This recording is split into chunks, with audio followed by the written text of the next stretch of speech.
Bismillahirrahmanirrahim. Alhamdulillah hamdan katsiran tayyiban mubarakan fih. Mil'us samawati wa mil'ul ardh wa mil'u ma bainahuma wa mil'u ma syi'ta min syai'in ba'd. Allahumma salli ala sayyidina Muhammad al-fatih lima ukhliq wal khatim lima sabaq wan nasiril haqq bil haqq wal hadi ila siratikal mustaqim wa ala ali haqqi qadrihi wa miqdarihi al-azim. Qala rabbi shrah li sadri wa yassir li amri wahlul 'uqdatam min lisani yafqahu qawli. Qala subhanaka la 'ilma lana illa ma 'allamtana innaka antal alimul hakim. Amma ba'du, fassalamu alaikum warahmatullahi wabarakatuh. Tuan-tuan hadirin yang dirahmati Allah, marilah kita sama-sama mengungkapkan lafaz kesyukuran kita kehadrat Allah Subhanahu wa taala dengan kita beristighfar, bertahlil dan bertakbir kepada Allah Subhanahu wa taala.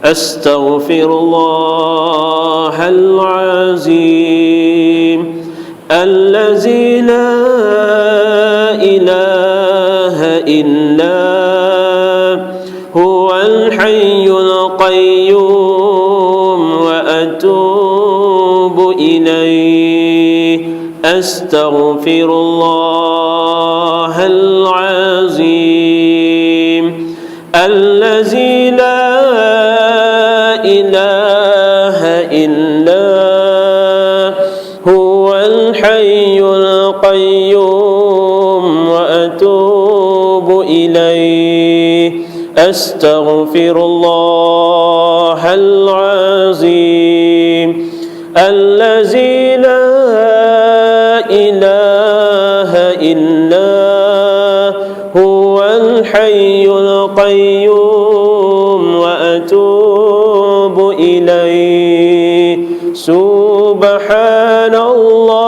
walhamdulillah wa la ilaha illallah. Subhanallah walhamdulillah wa la ilaha illallah. Subhanallah walhamdulillah wa la ilaha illallah. La ilaha illallah, la ilaha illallah, la ilaha illallah Muhammadur Rasulullah. La ilaha illallah, la ilaha illallah, la ilaha illallah Muhammadur Rasulullah. La ilaha illallah, la ilaha illallah, la ilaha illallah Muhammadur Rasulullah. Alhamdulillah tuan-tuan, mudah-mudahan masa yang kita ambil tak sampai lebih kurang 5 minit pun. Apa yang kita ungkapkan, apa yang kita ucapkan, mudah-mudahan apa yang kita katakan ni diaminkan oleh para malaikat yang duduk bersama dengan kita seperti mana janji baginda Nabi Muhammad sallallahu alaihi wasallam. Walaupun kita tengok sekeliling kita ni pun dekat 2000 orang kan, malaikat mai lebih daripada tu lagi. Tuan-tuan hadirin yang dirahmati Allah, kita tak dapat tidak kena menyatakan kesyukuran kita kehadrat Allah Subhanahu wa taala kerana banyak nikmat yang Allah Subhanahu wa taala bagi kepada kita, lebih 1001 daripada nikmat yang langsung kita tak boleh nak hitung. Allah Subhanahu wa taala bagi nikmat kesihatan kepada kita. Allah Subhanahu wa taala bagi pendengaran, mata, telinga dan segala-galanya untuk kita sama-sama tadabbur dan melakukan ibadat kepada Allah Subhanahu wa taala. Dalam surah Al-Anfal ayat yang kedua, Allah Subhanahu wa taala berfirman kepada kita, ba'da a'udzubillahi minasyaitonir rajim, Bismillahirrahmanirrahim. Innamal mu'minuna alladhina idza dzukirallahu wajilat qulubuhum wa idza tuliyat 'alaihim ayatuhu zadatuhum imana wa 'ala rabbihim yatawakkalun. Alladzina yuqimuna as-salata wa mimma razaqnahum yunfiqun. Ulaika humul mu'minuna haqqan lahum darajatu 'inda rabbihim wa maghfiratun wa rizqun karim. Allah Subhanahu wa taala rakamkan dalam surah Al-Anfal ayat yang kedua, ayat yang ketiga dan ayat yang keempat. Allah Subhanahu wa taala nak terangkan kepada kita, dia sebut kepada kita sesungguhnya innamal mu'minun, orang-orang yang mukmin, orang-orang yang beriman kepada Allah Subhanahu wa taala, yang apabila Allah Subhanahu wa taala sebut alladzina idza dzukirallahu wajilat qulubuhum, apabila disebut dengan nama Allah Subhanahu wa taala nescaya akan gentar hati mereka, akan rasa gerun dalam hati mereka, akan rasa takut dalam hati mereka. Yang ni yang dikatakan sebagai orang yang mukmin. Dan apabila wa iza tuliyat alaihim ayatuhu, dan apabila dibacakan kepada mereka, dibacakan ke atas mereka dengan ayat-ayat yang datangnya daripada Allah Subhanahu wa taala, zadathum imana, maka akan bertambah lagi keimanan mereka kepada Allah Subhanahu wa taala. Wa ala rabbihim yatawakkalun. Dan Allah Subhanahu wa taala rakam dalam surah Al-Anfal, Allah Subhanahu wa taala kata, dan di atas Tuhan mereka lah mereka yang beriman akan bertawakal kepada Allah Subhanahu wa taala. Kemudian Allah Subhanahu wa taala sebut ayat yang ketiga, alladzina yuqimunas salata wa mimma razaqnahum yunfiqun. Allah Subhanahu wa taala sebut mereka ini adalah di kalangan orang-orang yang mukmin, iaitu orang yang mana mendirikan salat.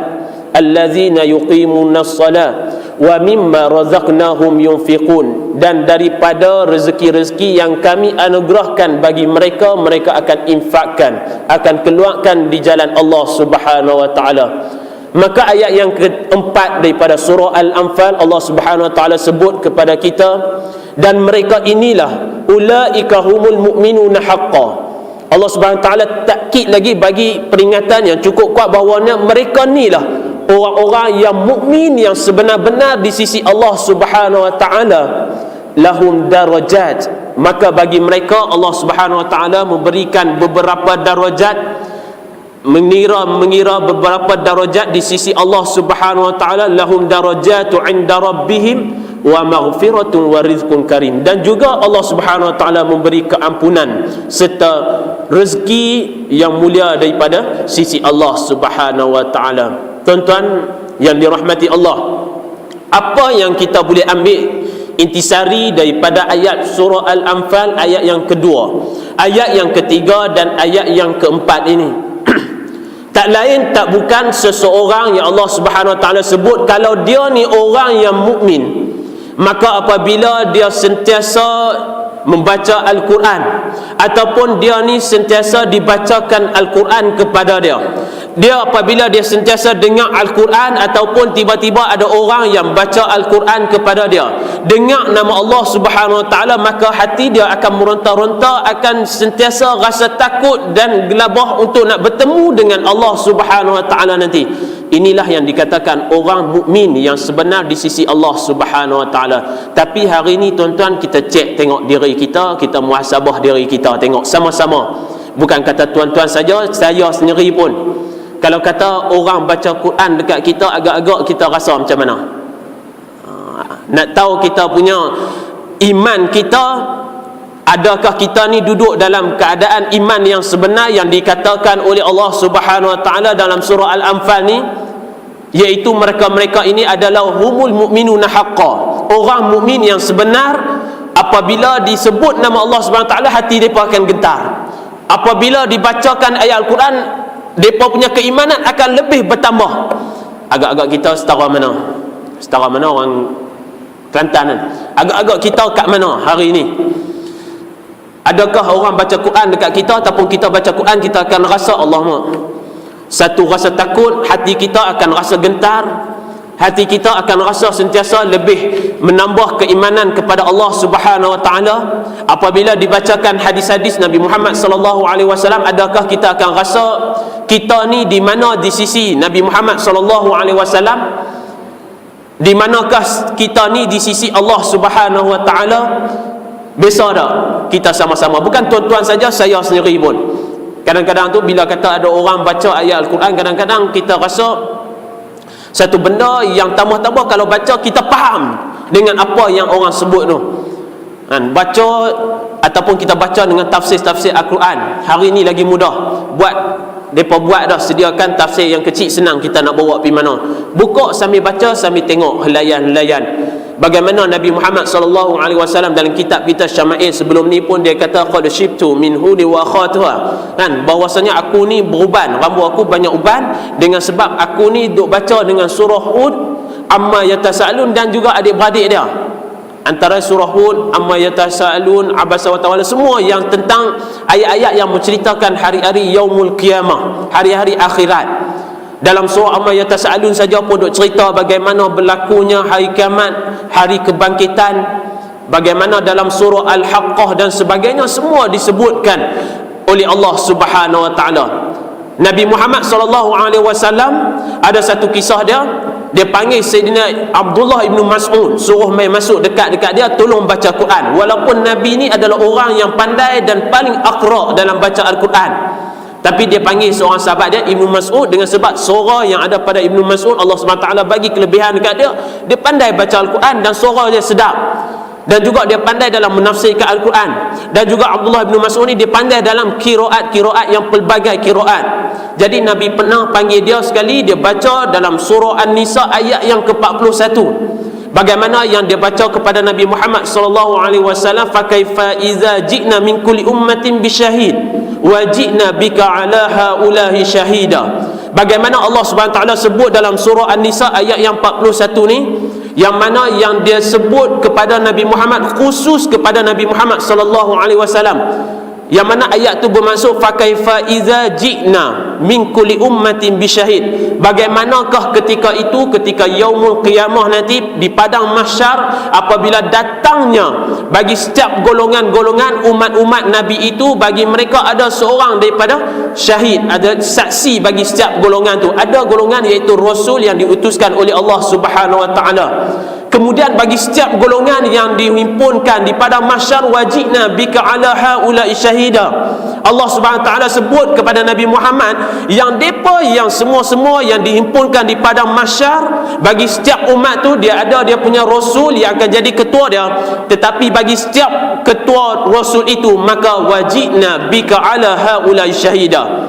Allah SWT sebut, kami datangkan kamu wahai Muhammad di atas setiap golongan ini, di atas setiap ketua-ketua bagi umat-umat ini adalah sebagai saksi ketika mana di padang mahsyar nanti. Sampai saja ayat daripada surah An-Nisa ayat 41 tu terus senyap. Nabi suruh berhenti, Nabi teriak sungguh-sungguh. Sebab apa? Dia rasa dia tak takut, tak tahan nak tengok dengan azab-azab, tak tahan nak tengok dengan umat-umat dia yang mana yang dihisapkan pada hari tersebut. Yang ni Nabi Muhammad pun bila kata sahabat baca ayat Quran, dia rasa satu macam dalam diri dia. Antaranya lagi Sayyidina Umar Ibn Al-Khattab, kan, bila ada setengah-setengah bila dia baca saja ayat-ayat yang menyatakan tentang azab Allah Subhanahu wa taala, dia pingsan. Sampai saja ayat azab, dengar pingsan. Ataupun orang baca pun dia dengar, dia pingsan. Sayyidina Umar, Sayyidina Ali pun sama juga, sahabat-sahabat baginda Nabi Muhammad sallallahu alaihi wasallam. Antaranya lagi Fudail Ibn Ayyad, kita biasa duk dengar nama dia. Lah ni yang masyhur dengan kata-kata dia, yang masyhur dengan nasihat-nasihat yang berhikmah daripada Fudail Ibn Ayyad. Ada setengah daripada ni dia kata, alim ulama kata dia ni hidup pada zaman tabi'in, orang yang cukup ganah, orang yang cukup kejam, orang yang cukup perompak. Dia asal dia perompak, berzina dan sebagainya. Yang kata Fudail Ibn Ayyad, pada satu malam tu dia nak pergi tangkap seorang perempuan ni, dia pergi mengendap dah kat pintu, kat tingkap. Dia tengok seorang perempuan tu, tiba-tiba dia dengar seorang perempuan tu baca dengan ayat daripada Allah Subhanahu Wa Taala, surah Al-Hadid ayat yang ke-16, yang dikatakan ketika itu perempuan tu sedang membaca Al-Quran, dia pergi duk mengendap. Sebab apa? Dia nak berzina dengan perempuan tu, dia nak pergi rogol. Kalau berzina ni suka, sama suka, tapi dia nak pergi rogol perempuan tu.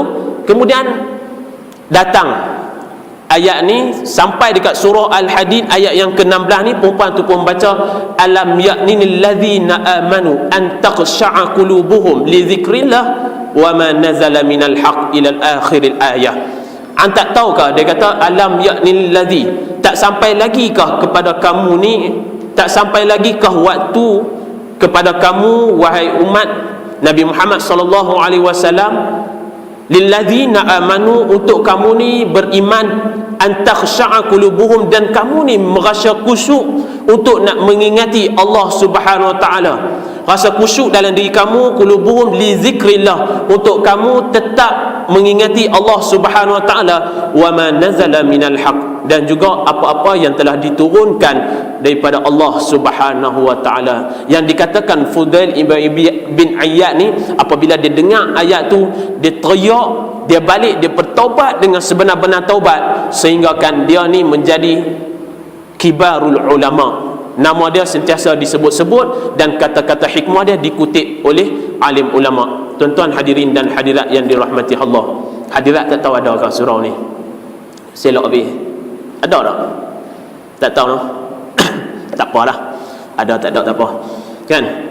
Kita duk biasa hadirin hadirat. Dia main gitu. Lafaz yang mulazamah dia kata.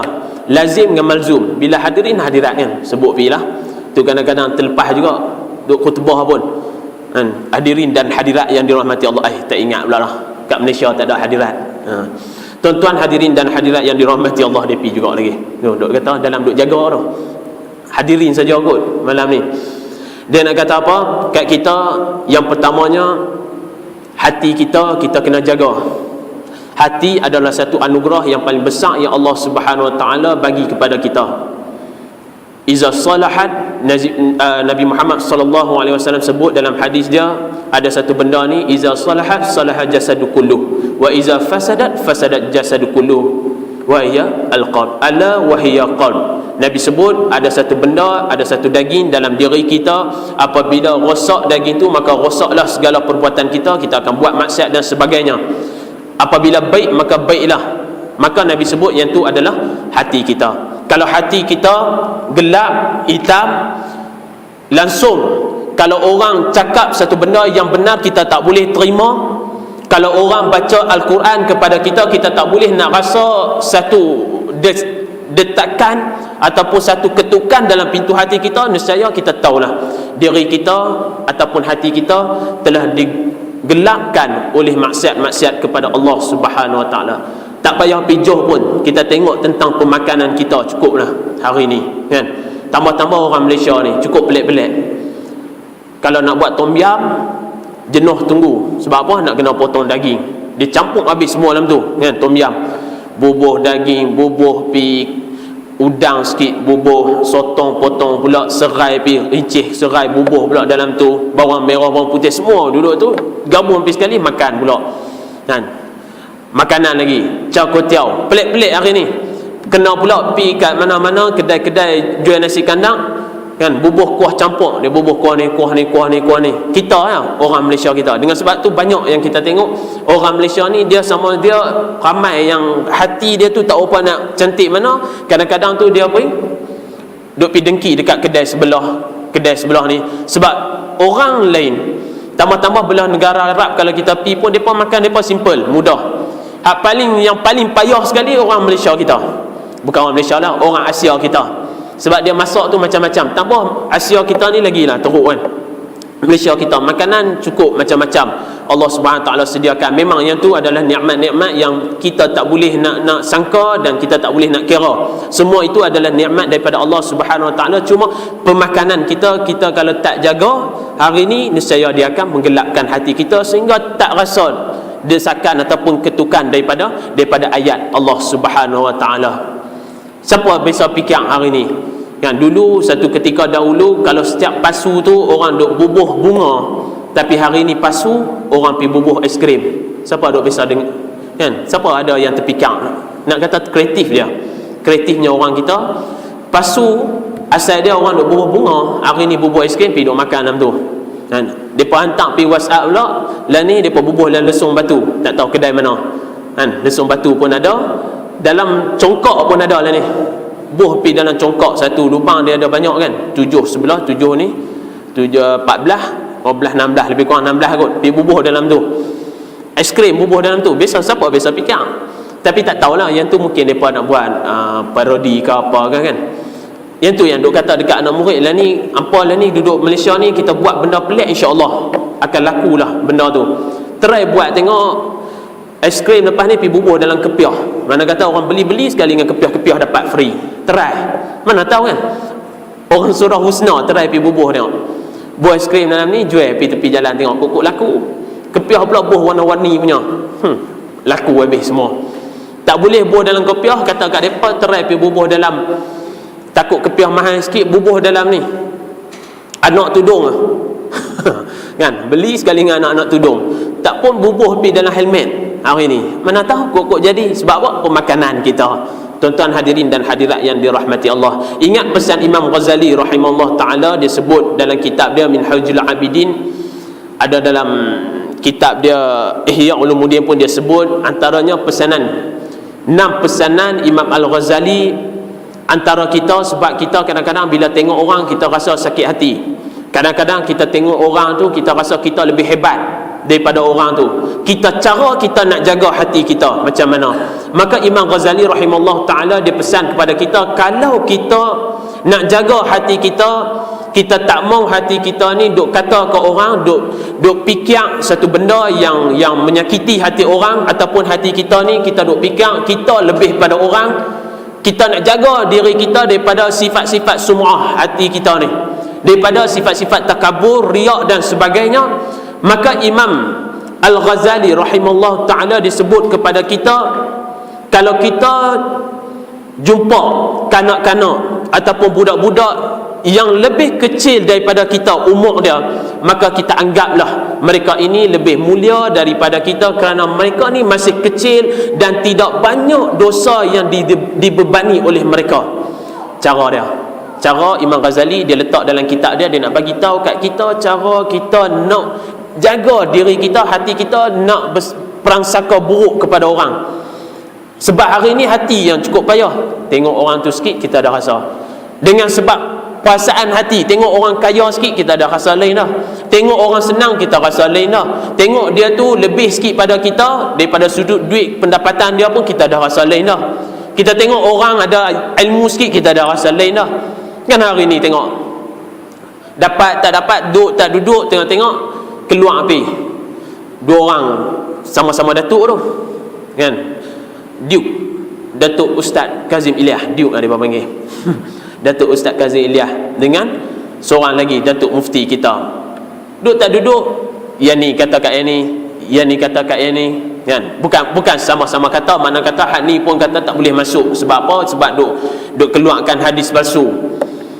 Cicah pi, dia baca hadis Syama'il kalau tak silap tu kan. Dia kata Nabi cicah pi roti jala dengan kuah kari kambing apa dia kata. Saya pun takut juga duk rakam-rakam ni sekali. Ustaz Samudin mengajar kita pergi bagi tahu cicah roti menggali pula lepas ni ke? Mana tahu. Dalam ni sebab memang ada hadis yang Nabi dia makanan dia cicah yang paling sedap sekali, dia cicah roti dengan kari. Cumanya yang Ustaz Kazim tu kan, kita tu jelas kat dia tak apa malam ni. Tak, maksud dia sebenarnya tu dia nak bagi tahu kat kita Nabi makanan yang paling mewah dia sikit, dia cicah roti dengan kuah kari, bukan kuah kari kambing ke apa ke, dia kuah dengan kuah yang tu dia nak bagi tahu. Cumanya jenis Ustaz Kazim ni dia jenis suka melawak dah kan? Dia pergi tempat-tempat tu dia bagi tahu macam tu lah. Dia kata lah Nabi yang paling sedap makanan dia cicah pi roti jala. Masa tu orang pun duk fikir juga mana ada jala kan, belah-belah padang pasir nak jala apa. Tu pun satu hal kau. Member kata dia pun pandai juga. Dia kata Ustaz Kazim kata jala, mana ada jala pun belah sana, dia saja main-main tu. Betul lah. Cumanya tak apalah, dua tu mungkin mereka sama-sama, mereka pun dah nak selesai dah benda tu kan. Hak ni pun kata sepatutnya tak kata macam ni, panggil dulu. Ustaz Kazim kata panggil dulu, sembang dia boleh jelaskan. Hak ni pun kata kalau nak jelas jangan dia panggil sampai buat apa, panggil ramai-ramai pembuatan berita dan sebagainya. Itu mereka dua. Cumanya oleh kerana mereka dua-dua ni hak yang anak-anak dia tu, bukan anak dia, apa orang panggil, anak murid dia tu, ataupun yang taksub kepada dua-dua benda ni, dia jadi orang bawah daripada mereka ni. Mereka yang duk balah, mereka yang duk bertengkar, mereka yang lebih daripada ustaz-ustaz ni. Hak ni yang duk hantam hak ni. Dia kata hak tu memang jenis wabi, tak mau kepada ahli sunnah wal jamaah. Hak ni pula hantar pergi balas kok ni. Sebab apa? Sebab hati kita, hati dengan sama-sama hati kita risau. Benda yang kita duk kata tu sepatutnya dia tak pi kat orang tu, dia patah balik mai dekat kita. Hak tu yang kita risau kan. Tuan-tuan hadirin dan hadirat yang dirahmati Allah, Imam Ghazali pesan pula, kalau kita jumpa dengan orang yang lebih berumur daripada kita jumpa orang yang umur dia lebih tua daripada kita, maka kita kena anggap mereka ni lebih mulia daripada kita dengan sebab mereka dah lama beribadah kepada Allah Subhanahu Wa Taala. Umur mereka dah lebih pada kita, maka kita letakkan mereka ni lebih ibadah mereka daripada kita, maka hati kita akan lebih tenang.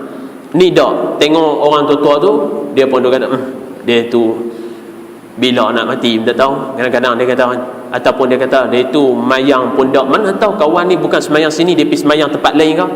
Dengan sebab tu cara nak jaga hati, Imam Ghazali rahimahullah dia letak beberapa prosedur, dia berapa benda yang perlu kita ambil jaga untuk kita nak betul-betul kita nak letakkan diri kita ataupun hati kita tempat yang bersih. Yang seterusnya dia sebut lagi, yang ketiga, apabila seseorang tu berjumpa dengan orang yang lebih alim daripada dia, maka anggaplah dia itu lebih mulia kerana banyak ilmunya di dadanya.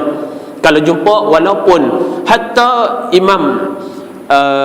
Sayyidina Ali karamallahu wajhah, dia pun kata kita tengok kepada orang yang berkata, kita tengok dengan apa kata-kata yang keluar, bukan kita tengok kepada siapa yang kata.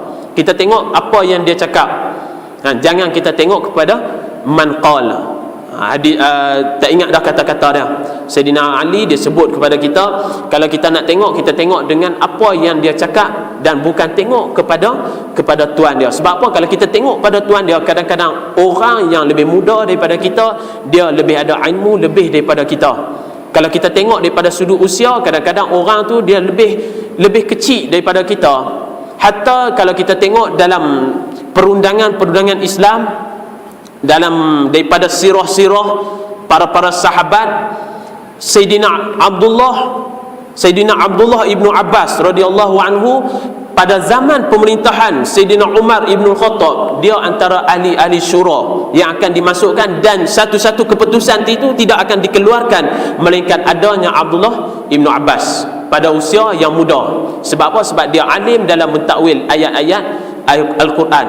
Baik, tuan-tuan hadirin dan hadirat yang dirahmati Allah, yang keempat, Imam Al-Ghazali pesan kepada kita, kalau kita melihat orang yang jahil, kita tengok orang yang duk buat dengan perangai, orang yang duk langgar, buat maksiat kepada Allah Subhanahu Wa Taala, kita kena anggap mereka ni lebih mulia daripada kita, sebab mereka buat dosa itu dalam keadaan mereka tak tahu benda tu berdosa. Adapun kalau kita buat dosa tu, kita ada duduk dalam keadaan kita tahu benda tu berdosa, maka kita lebih lemah dan kita ni lebih hina daripada mereka. Yang tu kita nak jaga diri kita. Imam Ghazali kata, kalau kita tengok orang jahil, dia pergi duk buat benda-benda yang maksiat kepada Allah Subhanahu Wa Taala, dia duk buat benda-benda yang boleh melanggar dengan orang panggil apa, arahan Allah Subhanahu Wa Taala, maka kita tengok tu, anggap dia jahil, benda tu dia tak tahu. Dan kita, kalau kita buat benda tu, kita berdosa dengan sebab kita tahu benda tu. Tuan-tuan hadirin dan hadirat yang dirahmati Allah, yang nombor 5-nya, pesanan Imam Al-Ghazali rahimahullah ta'ala, dia kata lagi, kalau kita ataupun seseorang itu dia berjumpa dengan orang yang jahat, jangan anggap kita ni lebih mulia kerana mereka itu mungkin pada masa muda dia duk buat jahat, tetapi pada masa tua dia, sedangkan pada masa tua dia bertaubat kepada Allah Subhanahu Wa Taala. Sebab kita tak tahu, besok tak kita terfikir seorang daripada peninju yang cukup hebat, Mike Tyson. Pasal tak? Mike Tyson, kita terfikir dia boleh masuk Islam. Kita pernah tak terfikir seseorang yang mana yang pada mula dia seorang peninju yang kafir, tiba-tiba Allah Subhanahu Wa Taala campurkan hidayah dia masuk ke dalam Islam. Siapa sangka hari ni yang kita tengok artis dulu duk meloncat-loncat, duk berdandut, duk menari dan sebagainya, tiba-tiba masuk dalam Islam dan menjalankan dakwah gerakan dakwah Islam di negara kita hari ini. Betapa ramainya artis yang berubah daripada sifat yang mungkar kepada Allah Subhanahu Wa Taala, tiba-tiba masuk dalam Islam. Memang depa Islam dah. Apabila depa berubah, depa lebih beriman kepada Allah Subhanahu Wa Taala, sehingga setiap kata-kata mereka itu adalah kata-kata yang berunsurkan dakwah ke jalan Allah Subhanahu Wa Taala. Siapa sangka benda tu? Dengan sebab tu kita jangan duk melabelkan orang, kita jangan cepat-cepat duk melatah, duk kata ke orang ni kafir, orang ni laknat, orang ni masuk dalam neraka, orang ni lah masuk dalam syurga, sebab kita bukan Allah untuk kita nak menentukan tempat-tempat tuju seseorang tu. Dan yang keenam, Al-Imam Ghazali sebut, apabila kita ni bertemu dengan orang kafir, maka katakanlah belum tentu lagi dia ini akan kafir selama-lamanya. Sebab belum tentu lagi seseorang itu dia kafir sampai mati nanti. Mana tahu Allah SWT campurkan hidayah dalam diri dia, maka dia berubah dan masuk ke dalam agama Islam. Tuan-tuan hadirin dan hadirat yang dirahmati Allah, yang tu adalah 6 pesanan Al-Imam Ghazali yang termuat dalam kitabnya Minhajul Abidin. Rasa cukuplah untuk kita punya muqaddimah. Itu baru muqaddimah kita nak masuk dalam kitab kita Syama'il Muhammadiyah. InsyaAllah hari ni kita nak sentuh satu lagi kitab. Tanya sema-sema dengan kawan apa semua, mereka kata elok baca Syama'il dengan mana-mana kitab lain. Sebab kitab Syama'il ni dia lebih banyak penerangan, hadis dia tu mai banyak-banyak sekaligus. Jadi kita pilih satu lagi kitab, Bulughul Maram. Bulughul Maram ni kitab yang dikarang oleh Ibnu Hajar Al-Asqalani. Dia kutip-kutip semua hadis-hadis yang berkaitan dengan hukum hakam. Dia kutip-kutip, dia letakkan dalam satu kitab, dia bagi nama Bulughul Maram. Semua hadis daripada bab taharah sehinggalah bab jenayah. Akhir sekali bab jenayah, semua ada dalam ni. Hadis-hadis yang ulama-ulama ambil, nyatakan pendapat mereka berdasarkan daripada hadis-hadis yang ada hukum hakam dalam dia. Adapun Ibnu Hajar Asqalani pula adalah di kalangan mazhab Asy-Syafi'i rahimahullah taala. Maka elok kitab ni kita belajar, kita tengok. Lepas pada kita baca kitab Syama'il, kita terus sambung dengan kitab Bulughul Maram. Bolehkah? Boleh pun, tak boleh pun, kira apa? Tidak. Dia duduk depan ni. Nak kata tak boleh pun tak boleh, satgi dia tak main dah. Itulah. Jadi kita baca. Boleh ke no? Ni kitab ni boleh. Tak mahal. Kalau nak beli, nak suruh saya beli pun tak apa. Bagi tahu kat saudara anak kita pergi cari RM6 je ni satu ni. Kalau RM6 pun berkira lagi, tak apa. Nak buat macam mana? Beli es krim pasu. Es krim pasu pun lebih kurang RM6 lah ni mereka duk jual. Baik, kita tengok. Bismillahirrahmanirrahim. Qala musannif rahimallahu ta'ala wa nafa'ana bihi wa bi'ulumihi fid darain amin ya rabbal alamin. Babu ma jaa fi 'aishi Rasulillah sallallahu alaihi wasallam. Dekat situ lagi. Sebelum ni minggu lepas 2 minggu lepas kita janji kata nak cerita tentang Nabi Muhammad sallallahu alaihi wasallam. Depa ada satu ketika Nabi Muhammad sallallahu alaihi wasallam dengan sahabat-sahabat pakai keluar dalam suasana yang mereka panggil pada tahun kelaparan ataupun tahun kebuluran. Nabi ada satu kisah tu, dia tak biasa lagi keluar pada waktu tu, tiba-tiba hari tu dia keluar dengan sebab dia lapar. Nabi bukan kata dia duduk dalam keadaan yang senang sangat dah. Nabi juga pernah juga berada dalam keadaan yang cukup geting. Antaranya tak ada dalam kitab kita. Ini kita ambil rujuk daripada kitab lain. Sayyidatina Aisyah radhiyallahu anhu dia kata, inna kunna al Muhammadin. Hadis lain yang kita cuba bawa di sini, inna kunna al Muhammadin namkusu syahran ma nastawqidu binarin in huwa illa tamru wal ma'u.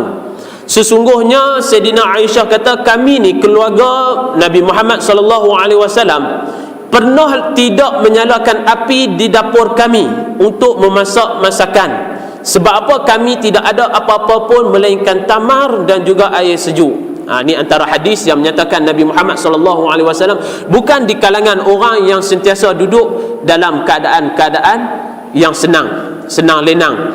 Dengan sebab tu ulama-ulama dia sebut Nabi Muhammad SAW dia biasa duduk dalam dua keadaan. Yang pertamanya halul ghina. Nabi biasa duduk dalam keadaan senang. Dia biasa rasa dengan keadaan-keadaan ni. Halul ghina ketika mana dia duduk dengan Sayyidatina Khadijah. Sebab Khadijah ni adalah seorang daripada wanita yang businesswoman. Jadi duit pada masa tu banyak, dan Nabi dia biasa duduk dalam keadaan senang pada masa tu. Dan juga Nabi juga pernah duduk dalam halul fuqara, dalam keadaan orang fakir. Sebab apa? Sebab Nabi dia nak rasa dengan kedua-kedua kehidupan ni. Bagaimana dia nak rasa dengan kehidupan orang yang senang, dan juga dia nak rasa dengan kehidupan orang yang susah. Supaya apa? Supaya dia dapat merasai apa yang dirasai oleh umat dia. Umat dia rasa senang, dia pun biasa rasa senang, dan juga dia rasa susah pun dia biasa juga rasa susah. Dan Nabi dia suka duduk dalam keadaan orang yang susah. Sebab apa? Sebab dalam keadaan orang yang susah, kita lebih teringat kepada Allah Subhanahu Wa Taala.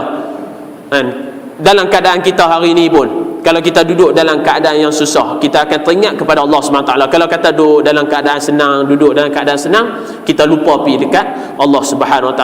Tiba-tiba ya Allah SWT bagi apa, kita terlanggar apa kereta duduk tengah bawa, langgar sikit, astaghfirullahalazim, ataupun astaghfirullahalazim, subhanallah, kita akan sebut terus Allah SWT. Masa tu kita duduk teringat. Tadi yang duduk bawa, tengah bawa tu duduk pasang lagu Hindustan apa, tak teringat. Lagu Korea apa ikut atas, tak teringat. Tiba-tiba langgang apa baru teringat. Dengan sebab tu Nabi dia suka duduk dalam keadaan fuqara, halul fuqara. Dia lebih banyak duduk dalam keadaan orang susah ni. Antaranya lagi ada juga hadis daripada Abu Talha. Dia menceritakan bahawanya syakauna ila Rasulillah sallallahu alaihi wasallam. Satu ketika Abu Talha dan sahabat-sahabat depa pergi kepada Nabi Muhammad SAW bagi mengadu kepada Nabi tentang depa ni duduk tengah lapang. Depa syakauna ila Rasulullah sallallahu alaihi wasallam minal ju'. Depa pergi kata, Nabi kami duduk tengah lapang. Wa rafa'na an butunina. Lalu depa kata kami pun angkat baju kami dan tunjuk kepada Nabi Muhammad sallallahu alaihi wasallam dekat perut depa an hajarin, ada satu batu yang dilekatkan dekat perut depa. Hadis ni selalu masyhur, kita duk biasa dengar kisah ni. Sahabat-sahabat pada satu ketika tu depa lapang sangat, depa pergi jumpa kat Nabi, depa tak sanggup dah, rasa lapang, angkat pi baju tunjuk dekat Nabi, je duk ada batu kat perut depa. Batu bata depa bubuh kat perut depa, tak mau bagi masuk angin. Sebab tu kalau kita rasa nak kurus, kita nak rasa nak diet apa, ambil batu bata buh kat perut, tak bagi masuk angin. Lepas ni try buat lah. Sambil-sambil main masjid nak semayang, main surau apa nak semayang tu, buh batu pergi seketui. Kan? Farufa' Rasulullah sallallahu alaihi wasallam, maka Nabi Muhammad SAW pun dia angkat jubah dia an batnihi, dia tunjuk perut dia an hajarain. Perut Nabi ada dua ketul batu. Depa baru tunjuk kata kami ada satu ketul batu. Nabi angkat jubah dia, tak cakap banyak, dia selak saja, dia tunjuk kat perut dia ada dua ketul batu. Habis sahabat, mafish kalam, tak boleh nak cakap apa dah. Macam kita lah, kalau kenal-kenal gitu kan, pergi tunjuk ke orang, kata aku ada RM10 ni ya, kawan bawa keluar dia, aku dah ada RM1 ni ya, habis nak kata apa kan, duit tak ada dah. Hak ni pun kita, yang mereka nak kata mereka lapang, tunjuk ada satu saja batu, tiba-tiba Nabi angkat pergi duduk kat perut dua batu, habis tak ada apa, pakai balik gitu ya. Tuan-tuan hadirin dan hadirat yang dirahmati Allah. Sebab apa? Yang ni yang cerita dia duduk pada tahun kelaparan. Ada satu tahun tu memang Allah SWT tahan air hujan yang turun sehingga kan habis binatang-binatang dan ternakan-ternakan mati. Hak ada ternakan pun susu tak ada pada masa tu, payah mereka nak minum. Maka hadis ni telah diriwayatkan oleh Abu Hurairah. Panjang sikit hadis ni, tak apa kita dengar cerita malam ni. Kharaja Rasulullah sallallahu alaihi wasallam fi sa'atin la yakhruju fiha wa la yalqahu fiha ahadun. Di cerita sini Abu Hurairah sebut Nabi Muhammad SAW dia keluar pada satu ketika yang mana yang dia ni tak biasa keluar pada waktu tu, dan juga waktu ni wala yalqahu fiha adun, dia takkan pergi jumpa dengan seseorang pun, tapi tiba-tiba waktu tu dia keluar. Fa'atahu Abu Bakr, tiba-tiba sahabat dia Sayyidina Abu Bakar pun mai dekat dia. Faqala ma ja'a bika ya Abu Bakrin, Nabi tanya kepada Abu Bakar, maja'a bika ya Abu Bakrin, apa yang menjadikan hamai waktu ni kat aku ni, sebab apa yang hamai? Tanya dekat Abu Bakar. Qala kharajtu alqa Rasulullah sallallahu alaihi wasallam wa anzuru fi wajhihi wa taslimu alaihi. Jenis Abu Bakar ni dia jenis pemalu sikit, dia tak macam Umar Ibn Khattab. Dia kata Nabi sebut dekat sini kharajtu, Abu Bakar sebut pada Nabi, aku ni keluar nak jumpa dengan Rasulullah sallallahu alaihi wasallam. Waktu ni aku keluar, aku nak jumpa hang Rasulullah. Aku nak pergi wa anzuru fi wajhi, aku nak tengok muka hang, wa taslimu alaihi, dan juga saja aku nak keluar nak mai bagi salam dekat hang, nak bersalaman-salaman dengan hang saja. Abu Bakar dia jenis malu, dia nak bagi tahu kata dia lapang juga. Style kita lah, kita nak pinjam duit pun kita ada bahasa kiasan kita. Ada jenis orang yang pipi minta duit terus. Weh, mai pinjam Ustaz, boleh 200 ke hang? Jenis tu rasa berat sikit nak bagi. Tapi hak jenis mai puji, hari ni aku tengok muka hang ni nampak jernih sikit. Dia mai ikut tu. Dia kata, hang pakai apa? Ku putih ke? Takkan ku putih kot, kan? Dia kata aku tengok muka hang nampak jernih sikit, hari ni nampak macam ahli syurga. Baju hang pakai pun tak sama macam baju-baju yang hang duk pakai selama ni. Padahal baju tu kan, hak ujung dia tu yang penting. Hang ada tak 200 aku nak pinjam bi Ustaz.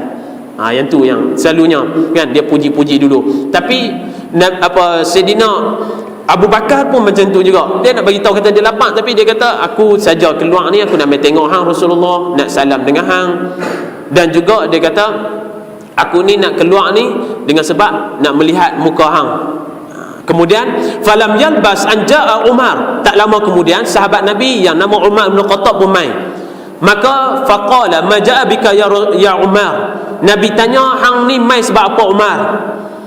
Waktu-waktu guni selalunya orang tak mai, tiba-tiba hang mai juga waktu ni. Abu Bakar pun mai tiba-tiba, sebab apa ni? Sayyidina Umar hak jenis tadi ni, qala al-ju'u ya Rasulullah, aku ni lapar. Sayyidina Umar jenis dia lah, jenis orang betul kan, kata terus, nak kata orang nak bunuh orang, bunuh terus. Sayyidina Umar dia tak ada dah belah-belah kasihan ke apa. Jadi dia kata aku lapar ya Rasulullah. Qala wa ana qad wajadtu ba'd zalika, Nabi sebut aku pun sebenarnya duk tengah lapar juga, sebab tu aku keluar waktu ni, sepatutnya aku tak pernah keluar ni.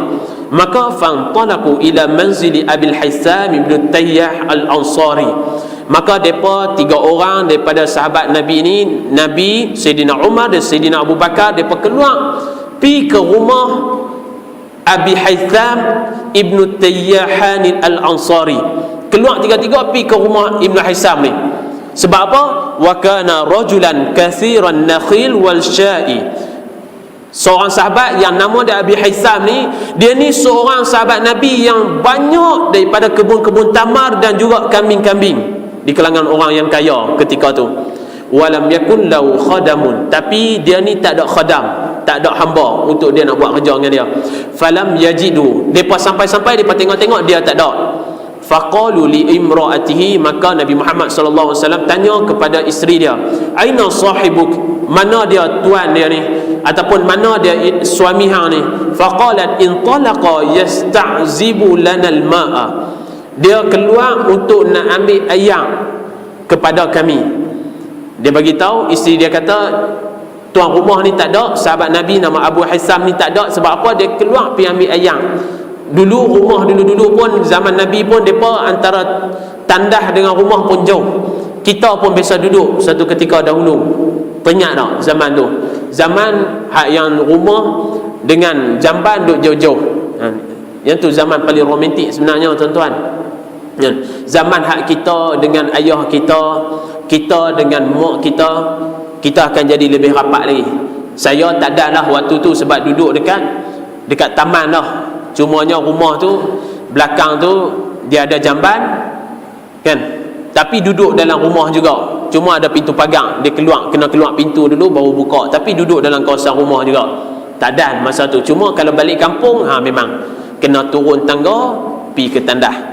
Masa tu duk ketak-ketak lagi nak turun kan, teringat lagi masa tu balik raya ke apa, nak mandi apa ke, ataupun kita tengah-tengah malam nak kencing ke, gerak ayah pi kejut ayah, mai turun sat, tolong teman sat, turun bawah pi duk kencing, suruh ayah tunggu depan pintu, jangan duk tunggu kat atas, tunggu depan pintu kan, sambil-sambil duk kencing ke, sambil-sambil duk buang air ke, pi duk panggil ayah lagi, suruh keluar tu. Sebab apa? Sebab takut. Betul tak? Ada tak dia dua orang tu? Dia saja sembang duduk dalam sambil duduk teran kan. Masa tu memang suasana pun kita, dengan sebab tu masa tu antara ukhuwah kita dengan adik-beradik pun jadi rapat. Tapi hari ni kita dah tak ada dah suasana macam tu kan. Sebab nak keluar pergi turun tandas, orang kena pergi ambil ayam dulu kadang-kadang. Kalau tengah malam pula takut kena ajak pula siapa-siapa adik-beradik ke ataupun sepupu teman. Tapi hari ni tak ada suasana macam tu. Dengan sebab tu hari ni orang tak berapa nak, dia kurang sikit nak ngam. Adik-beradik sama adik-beradik pun kurang nak ngam. Sebab apa? Adik-beradik lah ni kira dapat handset hang satu, aku satu, duduk dalam bilik, yang ni duduk dalam bilik. Hak ni komputer ada, hak ni ada handset satu, habis duduk main slide. Tak ada suasana macam tu.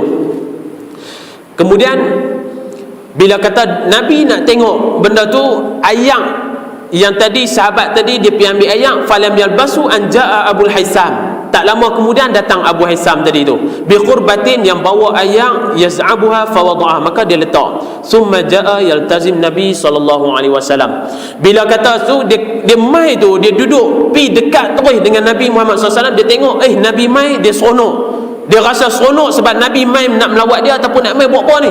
Dia terus pi kat Nabi, dia kata wa yuftihi bi abihi wa ummi. Dia kata sebagai tebusan, asal ayat ni sebagai tebusan untuk ayah aku dan juga mak aku. Mana kata demi mak aku dan ayah aku, apa benda yang boleh aku bantu hang wahai Rasulullah.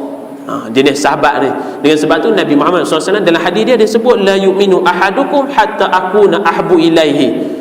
Tidak beriman ataupun kurang iman seorang itu melainkan aku ni dikasihi lebih daripada ahli-ahli dia yang lain. Isteri dia sayang Nabi lebih daripada isteri dia.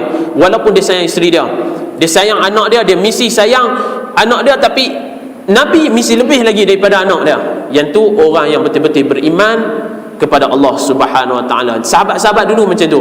Dia kata demi mak dan ayah aku, hang nak apa sebenarnya yang ramai ni. Summa talaqa bihim ila hadiqah. Maka Nabi cerita depa tiga-tiga orang mai sebab lapar dan sebagainya. Maka sahabat tadi ajak terus mai ikut kita pi hadiqah, kepada kebun dia. Fabasata lahum basatan. Maka sahabat tadi hampar dengan satu hamparan. Summa talaqa ila nakhlah faja'a biqinwin fadha'ahu. Maka dia pun pi terus ke pokok tamar tadi, dia pun petik seguguh daripada pokok tamar itu, buah tamar tu letak kepada Nabi Muhammad sallallahu alaihi wasallam. Maka Nabi sebut afala taqaita lana min rutbah. Ang tak adakah, tak petikkah kat depa, kat kami ni, dia kata daripada tamar yang dah masak. Sebab dia bawa kinwin ni standar yang belum masak lagi. Faqala ya Rasulullah inni aradtu an takhtaru. Aku ni, dia kata aku sebenarnya aku nak kalau boleh hang sendiri pi pilih hang nak jenis apa ni. Dia kata dekat Nabi Muhammad SAW. Sebab Nabi kata hang tak buat mai kat kami ke tamar yang dah masak. Sebab yang dia buat mai tadi tamar yang belum masak lagi. Maka Nabi sebut dekat dia tadi, hang tak boleh kau tolong petik kat kami tamar yang dah masak. Maka dia sebut kepada Nabi, kalau boleh aku nak hang pi sendiri pi petik apa yang mana nak ambil ya. Antuqayyiru mir rutabi wa busarihi. Hang nak pi ambil tamar yang dah masak dah ke ataupun tamar yang dekat-dekat nak masak. Fa'akalu wa syaribu min zalikal ma'. Maka Nabi pun sebut di sini depa makan, Nabi makan, wa syaribu, dan minum daripada ayak yang sahabat dia bawa tadi. Maka Nabi Muhammad sallallahu alaihi wasallam pun sebut haza wallazi nafsi biyadihi minan na'im allazi tas'aluna anhu yaumal qiyamah. Hak ni dia kata dengan apa yang hang buat kepada kami ni, hang bagi makan ni, maka dengan nyawa yang ada pada tangan aku ni, wallazi nafsi biyadihi, dengan nyawa yang ada pada tangannya, iaitu nyawa aku ni yang ada pada tangan Allah Subhanahu Wa Taala ni, dia kata dengan nikmat ini akan ditanyakan pada yaumul qiyamah nanti. Apabila ditanyakan nanti, maka Nabi yang akan jadi saksi bahwasanya sahabat dia ni bagi makan kepada Nabi Muhammad sallallahu alaihi wasallam.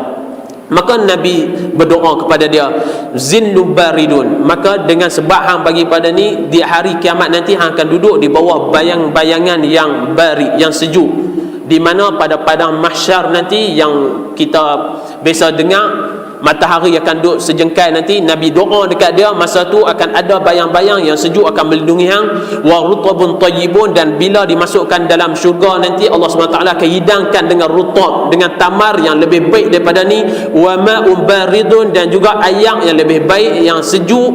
Fantalaqa Abul Haytham liyasna'a lahum ta'aman faqala an-nabi, maka oleh kerana sahabat Nabi ni dengar dengan doa-doa yang Nabi duk baca dekat dia, dia pun terus bangun, dia nak pergi sediakan makanan dekat Nabi dengan dua orang sahabat dia lagi. Maka Nabi sebut kat dia, la tasbahanna lana zata dur, tolong jangan sembelih kat kami kambing yang masih lagi duk sedang menyusu. Dengan sebab tu kalau kita nak buat sembelih apa-apa, kalau tengok dia sedang duk menyusu kambing tu, maka tidak harus ataupun tidak boleh kita nak sembelih binatang yang sedang menyusu anak dia. Sebab apa? Kesian dekat anak. Biar hidup dulu. Kita nak buat korban pun orang takkan syorkan untuk korban dengan binatang yang sedang menyusukan anak. Fazabaha lahum anakan au juz'an, maka disembelihkan pada Nabi ini anakan ataupun jadian. Perawi hadis ni dia tak ingat sama ada dia kata disembelihkan dengan anakan, iaitu kambing yang umur 2 tahun ataupun lebih daripada setahun, kambing yang umur dia setahun ataupun lebih daripada setahun. Maka fa'atahum biha fa'akalu faqala, maka dia masak-masak, dia sembelih-sembelih, dia siang apa semua, dia masak bagi pada Nabi. Fa'akalu, maka mereka pun makan. Maka Nabi sebut, halaka khadim, Nabi tengok dia duk buat benda ni seorang. Nabi tanya dia, hang ada khadam tak? Hang ada hamba tak? Qala la. Qala fa idza atana sabyun fa'tina, maka kami, apabila aku datangkan nanti lepas ni 2 orang daripada tawanan, maka aku nak hang pilih salah satu daripada. Maka tak selang berapa lama Nabi pun datang dengan 2 orang daripada tawanan Nabi. Fa'atahu Abul Haytham, maka Nabi pun panggil kepada Abu Haytham tadi. Faqala Nabi sallallahu alaihi wasallam, ikhtar minhuma, dia bawa mai 2 orang khadam, dia suruh pilih, hang nak hang pilih salah seorang daripada dia. Faqala ya Rasulullah ikhtar li, hang tolong sat pilih kat aku. Faqala Nabi innal mustasyaru mu'tamanun, dia kata sesungguhnya aku ni pemberi nasihat yang jujur. Dia tunjuk yang seorang ni, dia kata yang ni adalah seorang yang boleh memberi nasihat, dan juga dia ni seorang yang mutamin, iaitu seorang yang jujur ataupun seorang yang amanah. Khudh hadza, Nabi kata ambil yang ni. Fa inni ra'aituhu yusalli, sebab apa? Aku duk tengok dia ni jenis kaki sembahyang. Wastausi bihi ma'rufan, maka Nabi Muhammad SAW dia wasiatkan kepada Abu Haytham, jaga dengan hamba dia ni dengan baik. Nabi sebut macam tu lah, jaga dia ni dengan baik. Sebab apa? Sebab dia ni jenis orang yang suka bagi nasihat, orang yang jujur, orang yang tak pernah tinggal sembahyang. Hang ambil dia, hang jaga dia elok-elok. Nabi pesan macam tu.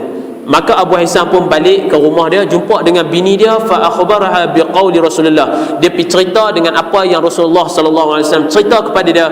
Faqalat imra'atu ma anta bibalighin haqqa ma qala fihi Nabi sallallahu alaihi wasallam, dia kata hang tak tahu ke apa yang Nabi sebut, benda apa yang sebenarnya Nabi nak daripada hang ni? Bini dia orang yang cerdik ni, bini yang cerdik, dia dapat bini yang cerdik dan juga terpelajar. Dia kata Nabi sebutkan, hang tak tahu kan apa yang dimaksudkan oleh Nabi yang suruh jaga baik kepada dia ni? Tak lain tak bukan, dia kata illa bi an taqtahu, melainkan dia nak suruh hang ni memerdekakan hamba yang tadi ni. Qala fa huwa atiqun, maka Abu Haytham kata ketika itu juga dia telah memerdekakan bagi hamba tadi. Faqala Nabi sallallahu alaihi wasallam, innallaha lam yab'ath nabiyyan wala khalifah, sesungguhnya Allah SWT tidak mengutuskan seorang nabi dan juga tidak mengutuskan seorang khalifah, melainkan ada 2 benda kepada dia. Iaitu yang pertamanya, dia ada satu keinginan untuk ataupun perangsang kepada menyuruh orang melakukan dengan ta'muruna bil ma'ruf wa tanhau 'anil munkar, suruh dengan perkara yang baik dan juga mencegah daripada perkara-perkara yang mungkar. Dan juga dia ada keinginan la ta'luhu khabala, yang mana keinginan tu tak henti-henti untuk dia nak jauhkan seseorang itu daripada keinginan seseorang itu nak melakukan kejahatan kepada Allah Subhanahu Wa Taala. Maka Nabi Muhammad lah orang yang akan menghentikan keinginan yang ada pada diri seseorang itu. Wa man yuqa batanatan su faqad wuqiya. Maka dia kata siapa-siapa yang terselamat, Nabi sebut kepada kita, siapa-siapa yang terselamat daripada keinginan hati dia yang jahat nak menyeru kepada kejahatan, maka dia ini adalah orang yang selamat daripada api neraka dan juga selamat untuk bertemu dengan Allah Subhanahu Wa Taala. Hadis ni hadis yang panjang yang mana nak cerita kepada kita Nabi Muhammad sallallahu alaihi wasallam ada juga satu-satu ketika dia juga pernah merasai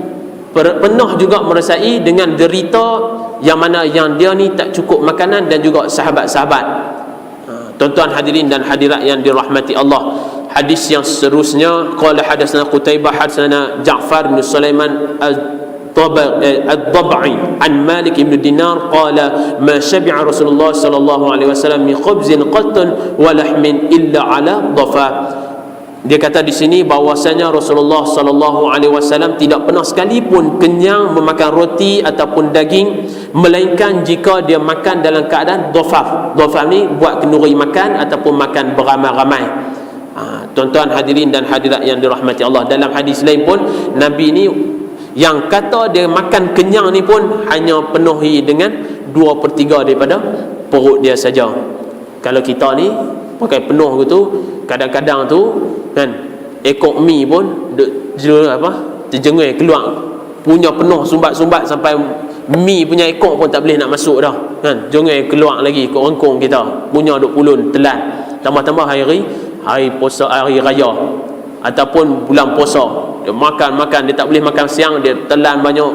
Nabi Muhammad dia tak pernah, perut dia tak pernah lebih daripada 2/3 perut. Tuan-tuan hadirin dan hadirat yang dirahmati Allah, ke 9 lebih dah.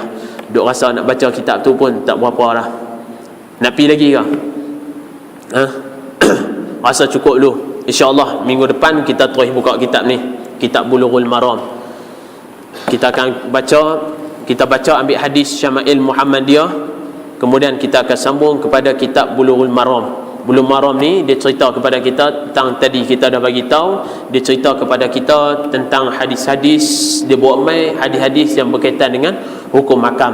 Kemudian kita baca hadis tu, kita kupah hukum makam dan juga kita buka persoalanan. Kalau tuan-tuan nak tanya apa yang kadang-kadang tu jadi tak berapa nak jelas, ataupun kita sama-sama mutlaah, mana kata saya pun boleh belajar, tuan-tuan pun boleh ambil manfaat kalau ada macam tu. Sebab kalau kita baca Asyama'il Muhammadiyah, dia jadi takut nak tanya kan, tang mana nak tanya, dia kata saya tanya benda lain, ustaz duk kata apa pula. Jadi kitab ni kitab fiqh, maka dia lebih terbuka luas. Kita nak tanya apa, ada masalah dalam bab fiqh, kita buka dalam kitab Bulughul Maram lepas ni. InsyaAllah kita akan buka 2 minggu akan datang. Minggu depan tak jumpa lagi, 2 minggu akan datang. Wallahu subhanahu wa ta'ala a'la wa alam.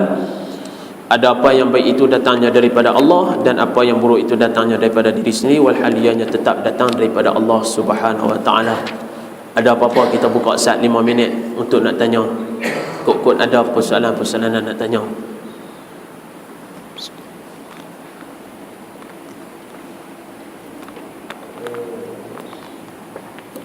Ada? Tak ada nak tanya no. Ni kita seronok duduk surau Husna ni. Kita tak ada soalan, depa semua bagi faham tu semua, senang. Kan? Ustaz pula ramai duk main mengajar sini, senang nak faham. Ataupun depa ni jenis sahabat. Kita ada sebut semua. Sahabat kan dia jenis tak tanya dah. Nabi mengajar dia tak tanya dah. Tunggu orang-orang Badawi mai tu depa seronok mengaji, sebab Badawi suka tanya. Dak lah, bukan nak kata saya duk tanya Badawi ke dak dah, bukan nak kata macam tu. Kan, saya takut nak tanya, lagi ustaz kata kita orang Badawi pula. Kan. Ada dak? Tak mau kita tanya.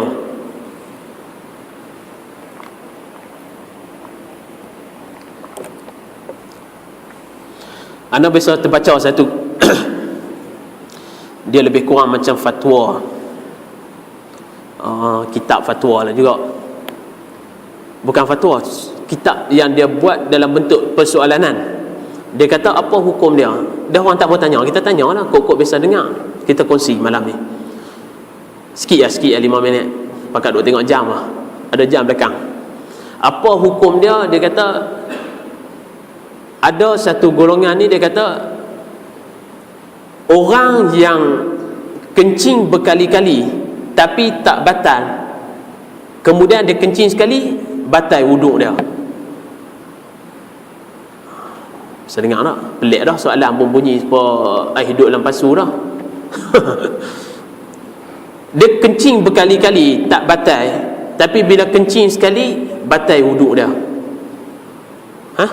Tak bisa dengar?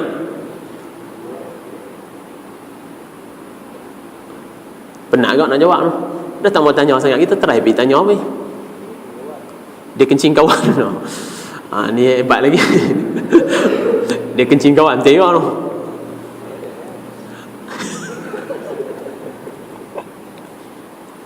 Kencing kawan tak bisa terfikir lah.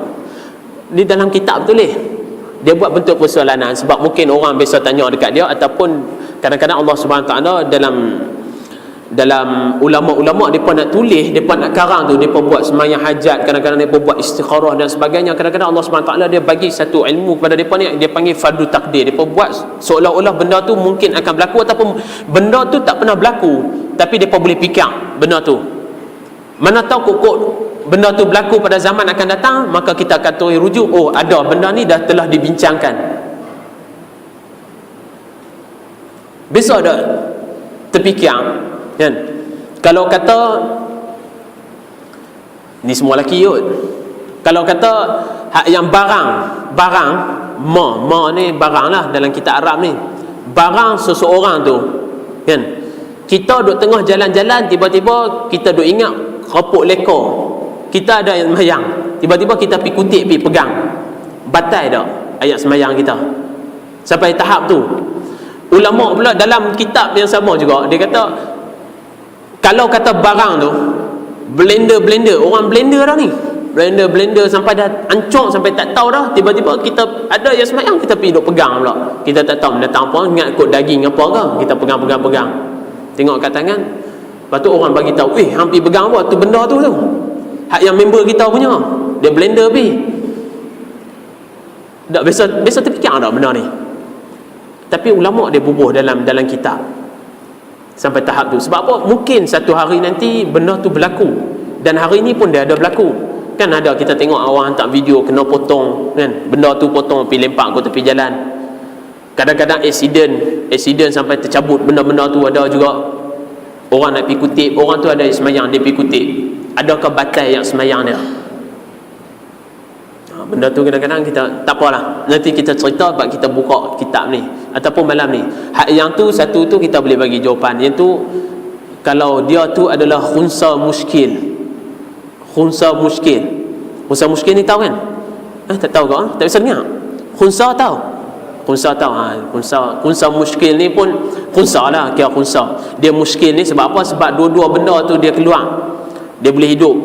Dua-dua benda dia tu, dia ada dua benda. Khunsa ada dua benda kan?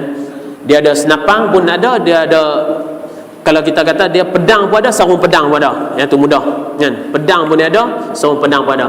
Dan juga kadang-kadang kod pedang pun hidup, kod dia punya sarung pedang tu pun berfungsi juga. Dia kencing, mana kata kod depan, kod atas, kod bawah, tak tahu lah kan. Sebab kita bukan khunsa, kita pun tak bisa tengok, cumanya ulama bagi tahu macam tu. Jadi apa yang kata dia boleh batal tu, dia kencing banyak kali tak batal, jika dia tu dia berat perempuan kan. Kalau dia berat belah perempuan tapi dia kencing tu belah lelaki, satu tu dia kencing belah lelaki, dia kencing guna alat yang lelaki punya, dia kencing guna alat lelaki punya, tak batal. Sebab apa? Dia berat belah perempuan, dia punya hormon dia tu. Lepas tu tiba-tiba sekali tu dia terkencing belah perempuan tu, maka ketika tu baru batal yang semayang dia. Benda tu tak bisa dengar kan. Saja buat main bagi pening, biar perkerut dia tu. Sebab apa? Senang kita nak tutup majlis. Kita baca dengan suratul Ahd dan tasbih kepada subhanallah di subhanallah. Asyhadu an la ilaha illallah wa astaghfiruka. Bismillahirrahmanirrahim. Wal 'asri innal insana lafi khusr illa allazina amanu wa salihati wa tawassaw bil haqq wa tawassaw bis sabr.